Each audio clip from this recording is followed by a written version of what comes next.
Welcome to the Howie Silbiger Show on the True Talk Radio Network. Get in on the conversation. Call 1-877-669-1292. Welcome to the Howie Silbiger Show, right here on the True Talk Radio Network. My name is Howie Silbiger. Pleased to be here with you. You could join me in conversation if you so choose. Number to call, 1-877-669-1292. That's 1-877-669-1292 to join me in conversation right here on the Howie Silbiger Show on the True Talk Radio Network. It is a week away. We are about a week now away from Purim, a celebration of Jewish survival. The Purim celebration is very much like the Hanukkah celebration, but it's very different. So the Purim celebration is more about Jewish spiritual survival, that Jews stood up against the assimilationists and against the people who wanted to destroy them, and fought for Judaism, fought to keep the religion alive, fought for the spiritual survival of the religion.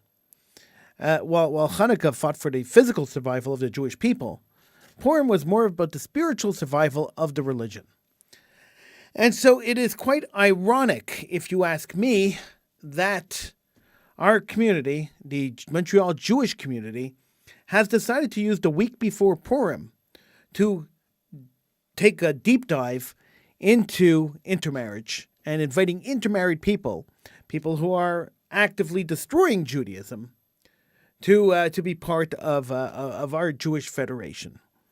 So just today and tomorrow, we have two major events happening in the community, sponsored by Federation, open by Federation, which are promoting intermarriage, which are essentially saying intermarriage is okay. We don't mind that you're intermarrying. We don't mind that there are people in the community who are marrying outside of the faith. Even though that destroys it, weakens Judaism and weakens our faith, we don't mind that this is happening. In fact, we embrace it. We endorse it. We encourage it. This is what Federation is saying. This is the message that Federation is putting out. And this is the message that we have to stand against. If you care about the Jewish community, we have to stand against this message. So the YMYWHA today held a Purim craft fair that was specifically designed for intermarried families.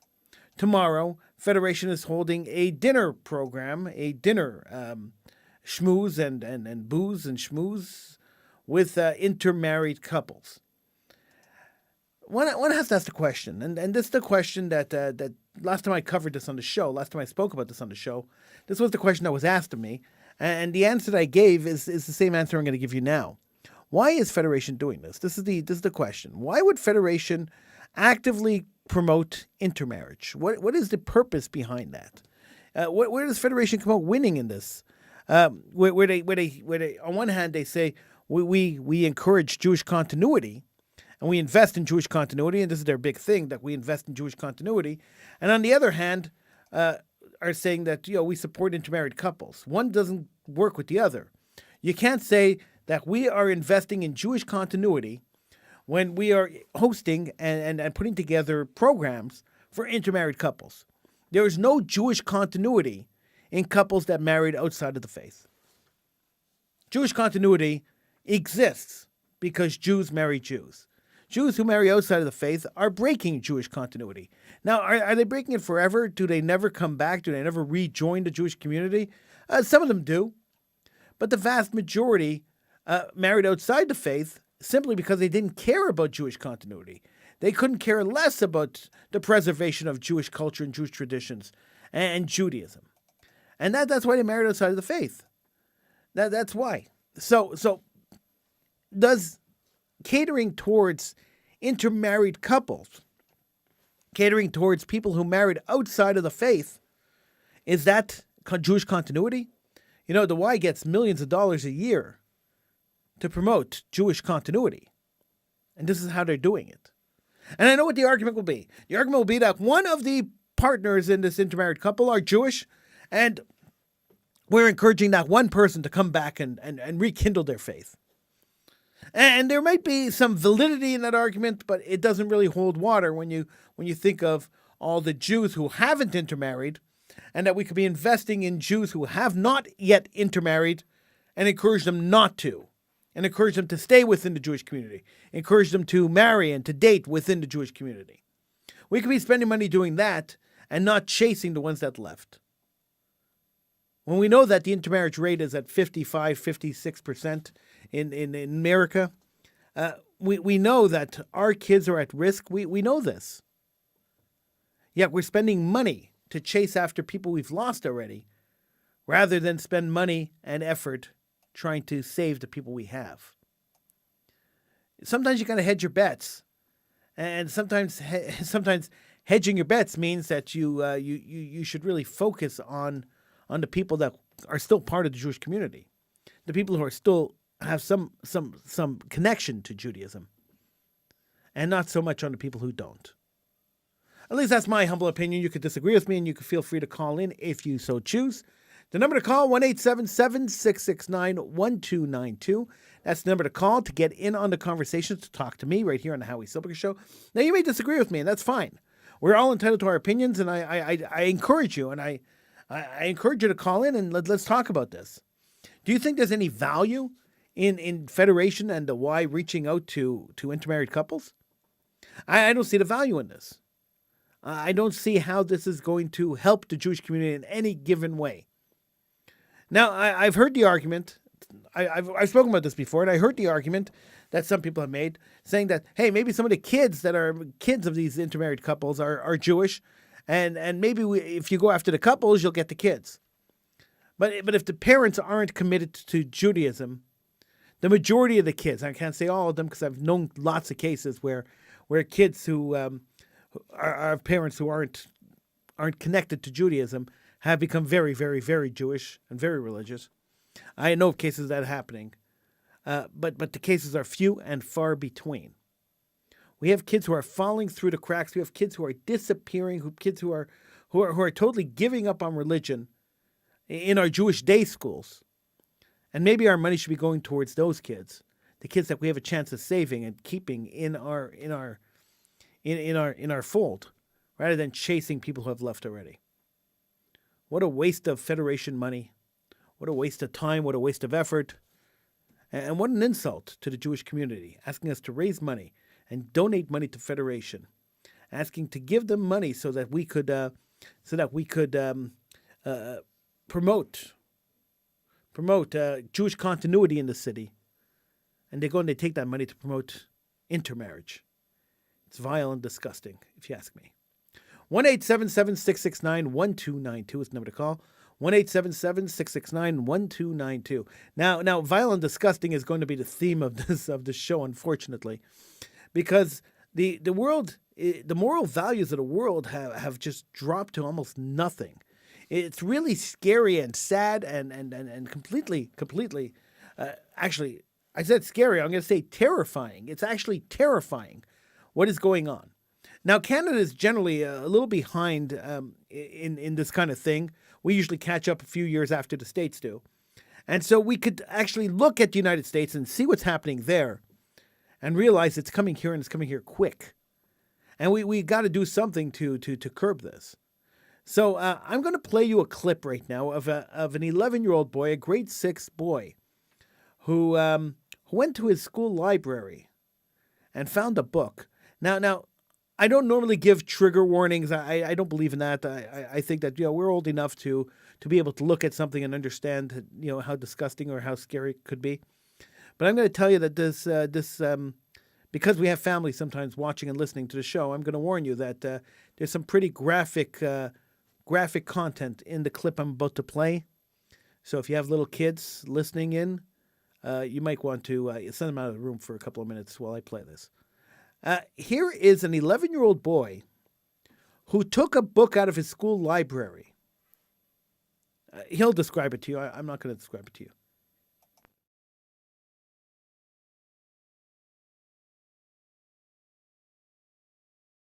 I go to middle school. I'm a 6th grader. I was in the library, and This book was on a stand. I'd like to read you a page. My back over my hips as I ask if we should take our clothes off. And he's saying yes before I finish my sentence. He's pulling off my t-shirt, laughing when I can't undo his shirt buttons. He's undoing my belt. I'm reaching into his bedside drawer for a condom. We're kissing. Again, we're rolling over. Obviously, you can see where this is going. I don't know if it's because we're feeling especially emotional or just tired, or these past couple of weeks have been too much. But this reminds me so much of the first time we had sex. We were both fucking terrified, and the whole thing was kind of terrible because we didn't know what we were doing. But it was good too, so good, because we were a mess of emotions, and we were scared and excited, and everything felt new. So this sort of feels like that. Nick touches me like he's scared at that any minute. Now, this book was at my middle school, and it was on a stand. When I rented it out to show my dad it, the librarian asked if I wanted more and if I wanted a graphic novel version. So there you go. Sixth grader, 11-year-old kid, takes out a graphic book that's graphic about sex, about homosexual sex. And the librarian, seeing he took this book, says to the kid, "Hey, if you like that one, I have another one. I have a graphic novel for you. So if the imagery that was written in that book wasn't enough for you, I'll give you a comic book that'll tell you the whole story." How revolting is that? How disgusting? How absolutely revolting that this is the kind of books that appear in school libraries, in elementary school libraries in the States. It makes me sick. It makes me sick to my stomach. And it should make any moral person sick to their stomach. Now, I understand the pluralism. I understand that we live in a different world today, and someone's going to call me a dinosaur, I'm sure. And I can live with that. I can live with being called a dinosaur because I have moral values. I can live with being insulted. I could live with being ridiculed because I have moral values. And I don't think that 11-year-olds should be exposed to that kind of graphic details. Now, the Quebec government is imposing a sexuality course starting in kindergarten, where teachers would be forced in kindergarten to start teaching about anal sex in kindergarten. You heard me, in kindergarten. This is happening right now in our schools. And I don't understand how we could possibly accept this, how we could possibly just sit by and allow this to happen. How there's not more screaming and yelling. But I guess a lot of people just aren't aware of what's happening. A lot of people just aren't aware of what's going on in the school system. You know, a while back we spoke about transgender and cross-dressers reading books to children in libraries. And what was the concept behind that? Why is it so important to have people men dressed as women reading books to children in libraries? Why is this important in the States? And this is happening in the States. It's starting to happen in Canada now too. There's a couple of cases in Montreal where it's happened. Why is it so important? Why are people fighting so hard to have cross-dressers read children's stories to children in libraries? And the answer is quite simple. It's indoctrination. That's what it is. If you want to normalize something, the best way to do it is to normalize it with the children. So if you want to get rid of a moral value, you want to get rid of a long-standing custom, you want to get rid of something, you want to change, you want to make a major change in society, the best way to do it is through the children. So it might take a little longer. It might take a little more work. It might take a little more patience. But if you start with the children, in 10 years, 12 years, 15 years, whatever you're planting in those kids' brains becomes normalized, becomes normal. So the most abnormal ideas that you could possibly have, if you start early enough and you train the kids early enough, become normal ideas. This was the concept the Nazis had too when they created the Hitler Youth. The Hitler Youth wasn't there to help the Nazis. The Nazis had all the guns and armaments they needed. The Hitler Youth was there for the indoctrination. They were there to ensure that the next generation of Aryans would understand that they were the superior race and everybody else was inferior to them. This is the only reason that they had a youth group in Nazism. And that's the youth groups in any isms. Youth groups are there to encourage kids and to show kids and to teach kids the philosophy that the adults want them to learn. So that when they grow up from kids to adults, they become the same zombies that they were, that their parents were. This is the idea. No free thinking. And I'm good with that in certain ways, and I'm bad with that in other ways. I'm a free thinker. I think outside of the box a lot of the time, most of the time. And so my free thinking tells me that I prefer free thinkers, but we can't have a world full of free thinkers. The world would never function. So there has to be a little bit of conformity. And so these kind of groups, these youth groups that are created everywhere, and you see them everywhere, create this kind of conformity that allows the world to run in the way it runs. Now, it could be used for good. You have youth groups like the Boy Scouts who do good stuff. At least until recently. I don't even know if they're called the Boy Scouts anymore. But you had the Boy Scouts that did good stuff. And then you had Nazi youth that did bad stuff. So it could go either way. I wonder if the KKK has a youth group. I'm not sure if they do or don't. But that's the purpose. That's the goal of the youth groups. The goal of the youth groups are to ensure that the children growing up under that philosophy learn the philosophy young. And whatever changes to the philosophy that want to be made are usually made in the youth groups, so that when the kids grow up into the older groups and grow up into society, the changes are already there. They're embedded into the system already. There's no massive kickback. There's no massive rollback. There's no massive questioning of these changes. They're already embedded into the society. So that's essentially what's happening. When you put books like this into schools, when you put books like this into children's libraries, and encourage children to read it, and have librarians tell them, hey, if you like that, let me show you something else that's a little more graphic. Let me show you something else that teaches you different things on what you could do to each other. It normalizes it. And normalizing it is the goal. That's the goal, to normalize that kind of behavior. Now, I don't care. Personally, I don't care if somebody is gay, if they're bisexual, if they're trans or whatever. It doesn't matter to me. I mean, it's irrelevant to me. What you do behind the closed doors of your bedroom is your business. It's not my business. And I don't care, and I don't want to hear about it.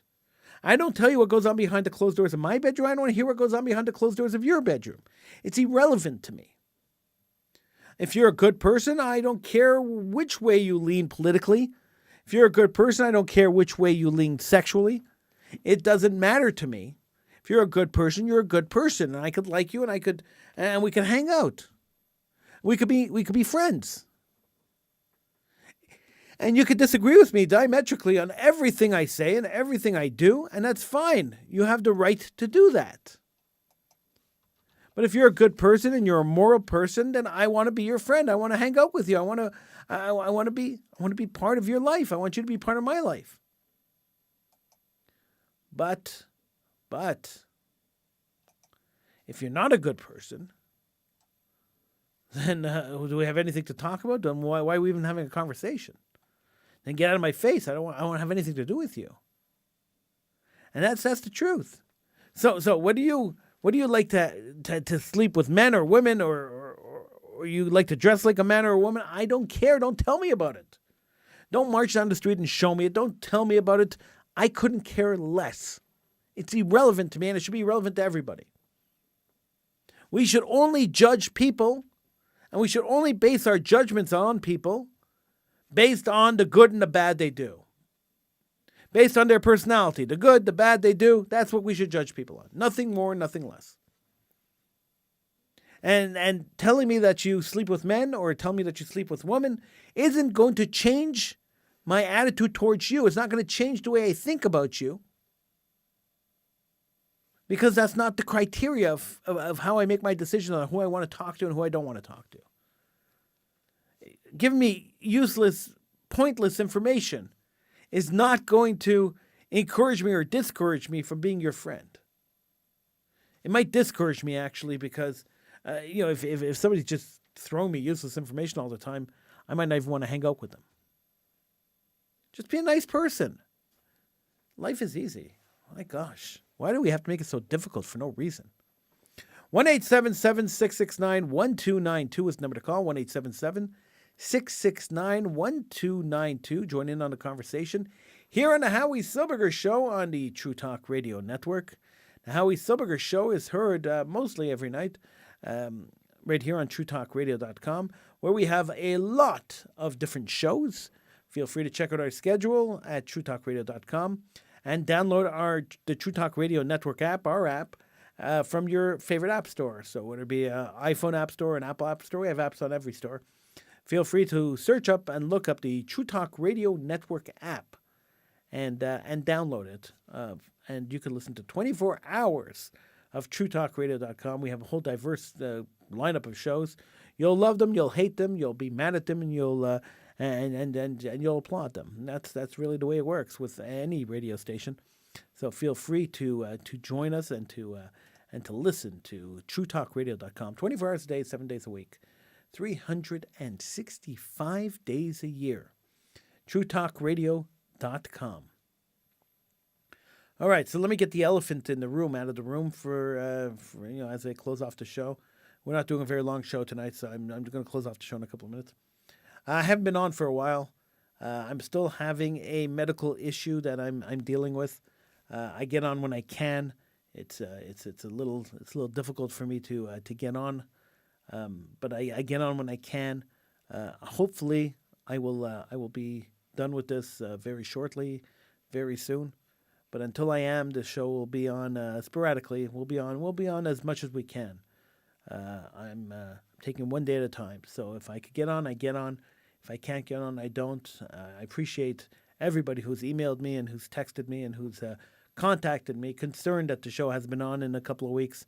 I appreciate it, and I wanted to get on tonight just to get this stuff off my chest and to say thank you to everybody who's been concerned.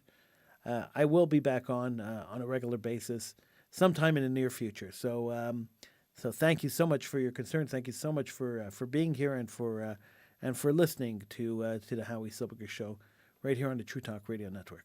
All right, that's it for me. I will see you again as soon as I get back on. I'm Howie Silbiger. It's TrueTalkRadio.com.